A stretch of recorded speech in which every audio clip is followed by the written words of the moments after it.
ပြိုင်ပွဲတစ်ခုမှာမိန်းကလေးတစ်ယောက်ကောင်းကောင်းကခုန်နေချိန်ယောက်ျားလေးတစ်ယောက်ကသူ့ညီမအနိုင်ရစေဖို့ရည်ရွယ်ပြီးစင်ပေါ်မှာတန်ချောင်းတွေဖြန့်ထားပါတယ်မိန်းကလေးကဒီတန်ချောင်းတွေကိုမြင်တဲ့အခါကြောက်ရွံ့သွားပေမဲ့သူမရဲ့18နှစ်ကြာကြိုးစားမှုတွေမပျက်စီးစေချင်တာကြောင့်မရက်တန့်ပဲဆက်လက်ကခုန်ဖို့ဆုံးဖြတ်လိုက်ပါတယ်သူမကဖက်နှက်မဝတ်ပဲတန်ချောင်းတွေကိုတိုက်ရိုက်နင်းပြီးစွမ်းအားပြည့်နဲ့ကခုန်ပါတယ်အဲ့ဒီကြောင့်သူမရဲ့ခြေထောက်တွေမှာသွေးတွေထွက်လာပေမဲ့လည်းမရက်တန့်ပါဘူးသူမရဲ့ကခုန်ပုံကအလွန်လှပပြီးအားလုံးကိုအားအသင့်စေပြီးပရိသတ်တစ်လုံးလုံးလည်းလက်ခုပ်တံတွေနဲ့ပြည့်နေသွားပါတယ်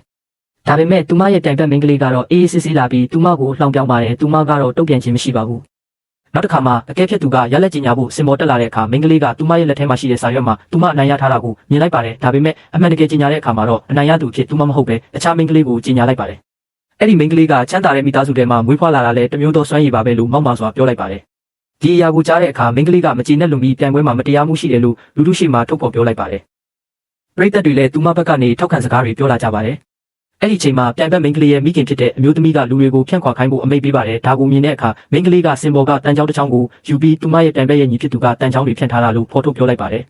ဒီလိုတိုက်ခိုက်နေချိန်မှာအမျိုးသမီးကမိန်းကလေးရဲ့ရင်ဘတ်မှာရှိတဲ့လက်ပြပုံမွေးရပါမှတ်တိုင်ကိုမြင်ပြီးတုံ့လှုပ်သွားပါတယ်အကြောင်းကတော့ဒီမိန်းကလေးကသူမရဲ့ပျောက်ဆုံးသွားတဲ့သမီးအစ်စ်ဖြစ်နေတဲ့အတွက်ပါ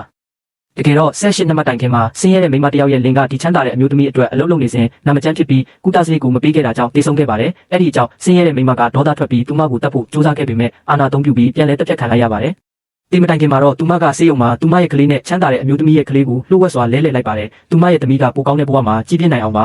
။ချမ်းသာတဲ့အမျိုးသမီးကပြန်လာတဲ့အခါမွေးရပါမှတ်တိုင်မရှိတာကိုသတိထားမိပြီးကလေးကိုလဲလှယ်ထားတယ်ဆိုတာသိလိုက်ပါတယ်။အများကြီးရှာဖွေခဲ့ပေမဲ့မတွေ့တော့တဲ့အတွက်နောက်ဆုံးမှလက်လျှော့ပြီးအဲ့ဒီကလေးကိုသူမရဲ့သမီးဖြစ်ပြုစုမွေးမြူခဲ့ပါတယ်